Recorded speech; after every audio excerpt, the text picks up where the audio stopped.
नमस्कार, मैं हूं आपके साथ अभिषेक भट्टाचार्य। दिन की सबसे बड़ी खबर आपको बता रहे हैं। उत्तराखंड से एक बहुत ही दुखद खबर इस वक्त सामने आ रही है। बड़ा हादसा अल्मोड़ा के मारचूला में एक बस 150 फीट गहरी खाई में गिरी और अभी तक 30 लोगों के मारे जाने की पुष्टि हो चुकी है।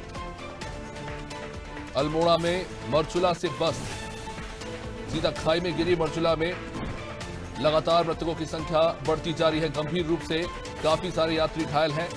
जैसा कि हमें जानकारी दी गई थी हमारे सहयोगी के द्वारा कि कुल 42 यात्री इस बस में सवार थे, जिनमें से 30 की मौत हो चुकी है। मुख्यमंत्री पुष्कर सिंह धामी ने इस मामले को लेकर बयान दिया है। बड़ा हादसा रामनगर के पास अल्मोड़ा जनपद में बहुत ही दुखद घटना घटी है। एक गहरी खाई में बस गिर गई, जिससे अनेक लोगों को अपनी जान से हाथ धोना पड़ा है और कई घायल हुए हैं। उन सभी घायलों को तत्काल स्वास्थ्य सुविधाएं मिलें, उपचार मिले, उसके लिए सभी एम्बुलेंस इत्यादि की व्यवस्था तत्काल वहां पर की जा रही है। सभी को भेजा गया है। सभी अफसरों को मौके पर जाने के निर्देश दिए हैं और इस पूरी घटना के लिए कुमाऊं कमिश्नर को मजिस्ट्रियल जांच के आदेश दिए हैं और संबंधित विभाग के लोगों को निलंबित करने के भी आदेश दिए हैं, जो भी इस घटना से संबंधित हैं। कहीं भी कोई लापरवाही होगी तो उसके खिलाफ सख्त कार्रवाई की जाएगी। तो आप सुन रहे थे उत्तराखंड के मुख्यमंत्री पुष्कर सिंह धामी को, जो ये कह रहे हैं कि अगर इस हादसे में जो लापरवाहियां निकलकर सामने आती हैं, उसके बाद उसके लिए जो भी जिम्मेदार होगा उसके खिलाफ भी कार्रवाई होगी। उत्तराखंड में ये बड़ा हादसा साल के सबसे बड़े हादसों में से एक बनता हुआ उत्तराखंड में हुआ ये बस हादसा। अब तक 42 में से 30 यात्री मारे जा चुके हैं। 150 फीट गहरी खाई में बस गिरी। कई यात्री खिड़कियों से भी बाहर जा गिरे।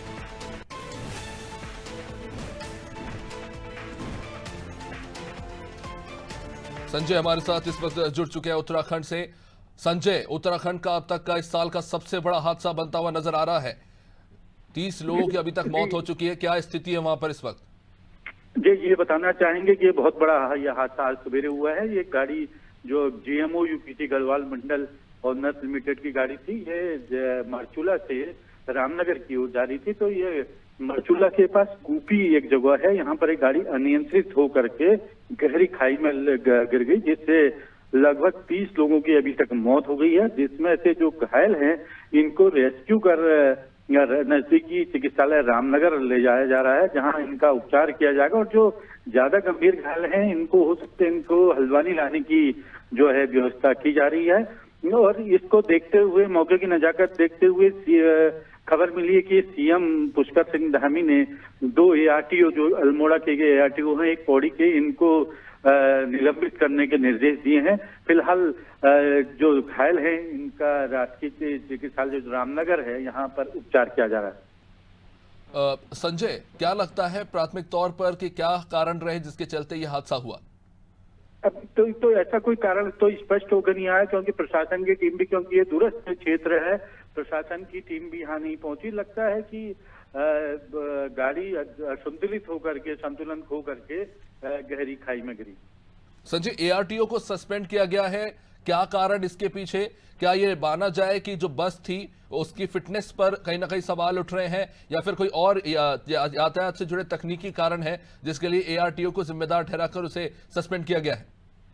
जी, ARTO को लेकर के ARTO की जिम्मेदारी बनती है, क्योंकि ये जो सीजन काल है इसमें ARTO ये गाड़ियां बिल्कुल मानक से अधिक जो इनमें सीटें हैं इसमें बैठ के यात्री सफर करते हैं। और पहाड़ में जो दुर्गम क्षेत्र है, यहाँ बड़ी जो सड़कें सकरी हैं, अगर इससे पहले इस गाड़ी की चेकिंग हो गई होती या गाड़ी का ये पूरी फिटनेस होती, तो इस तरह की दुर्घटना होने से बचा जा सकता था। तो संजय, ये भी मान सकते हैं क्या कि शायद हो सकता है कि बस का ब्रेक जो है शायद फेल हो गया हो अनफिट होने के चलते, और ड्राइवर ने बस पे से नियंत्रण खो दिया और ये बस सीधा खाई में समा गई?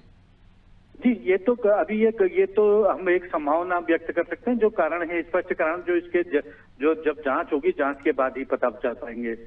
संजय, ये बस जो है क्या ये लॉन्ग टूर पे जाने वाली बस है या फिर जो आमतौर पर यातायात के लिए इस्तेमाल होती है वो वाली बस है? ये यातायात के लिए बस है, क्योंकि जैसे गढ़वाल मंडल विकास निगम की ये बस थी जो उधर गढ़वाल की ओर से आकर के मरचूला से रामनगर की ओर को आ रही थी, क्योंकि इसमें अधिकतर वो लोग सवार थे जो दीपावली मनाकर लौट रहे थे, अपनी छुट्टियां मनाकर 2-3 दिन की जो छुट्टियां थी इनको मना करके रामनगर लौट रहे थे। अधिकतर रामनगर के और अपने जो एक गांव के क्षेत्र में अपने दीपावली मनाने गए थे, दीपावली मना करके अपने कामकाज में लौट रहे थे, उसके बाद ही रास्ते में दुर्घटना शिकार हो गई। संजय, ये बहुत बड़ा हादसा हुआ है, पूरा देश इस घटना के कारण जो है हैरान है। एक आखिरी सवाल जरूर आपसे लेना चाहूंगा, क्या इस रूट पर अक्सर इस तरह के हादसे होते हैं? क्या छुटपुट घटनाएं होती रहती हैं हादसों की? जी, पहले भी इस रूट पे हादसे हो चुके हैं। इससे पहले कि बता दें कि ये जो रूट है बड़ा सिंगल रूट इसको कहा जा सकता है, और जगह जगह पर सड़कें बड़ी सकरी हैं। अब इसका कारण क्या रहा, या तो गाड़ी में कुछ कमियां रही या ओवर स्पीड थी, ये तो इसके जांच के बाद ही, जो यात्रियों से बात है या जांच के बाद ही इसके कारण स्पष्ट होकर के सामने आएंगे। जी, निश्चित रूप से संजय, बहुत बहुत शुक्रिया जानकारी के लिए। तो इस वक्त काफी गंभीर स्थिति, फिलहाल कार्रवाई हुई है जिनकी लापरवाही है उसको लेकर, लेकिन हमारे सहयोगी संजय ने विस्तार रूप से जानकारी दी। तस्वीरें हम आपको दिखा रहे हैं। 150 फीट गहरी खाई में गिरी है बस, जिसके कारण 30 लोगों की जान चली गई। बताया जा रहा है कि स्थानीय बस ही है, 42 के लगभग लोग इसमें सवार थे। अभी भी जो बचे हुए घायल हैं उनमें भी और मृतकों की संख्या बढ़ सकती है, ऐसी जानकारी निकलकर सामने आ रही है। और फिलहाल अभी पूरी तरह से स्पष्ट नहीं हो पाया है कि इस हादसे के पीछे क्या कारण है, लेकिन एआरटीओ को सस्पेंड किया गया है, तो अंदाजा लगाया जा रहा है कि कहीं ना कहीं बस की फिटनेस सवालों के घेरे में है, और आशंका जताई जा रही है कि शायद बस का ब्रेक फेल हुआ, जिसके चलते ड्राइवर ने बस पे से कंट्रोल खो दिया और पूरी की पूरी बस खाई में समा गई।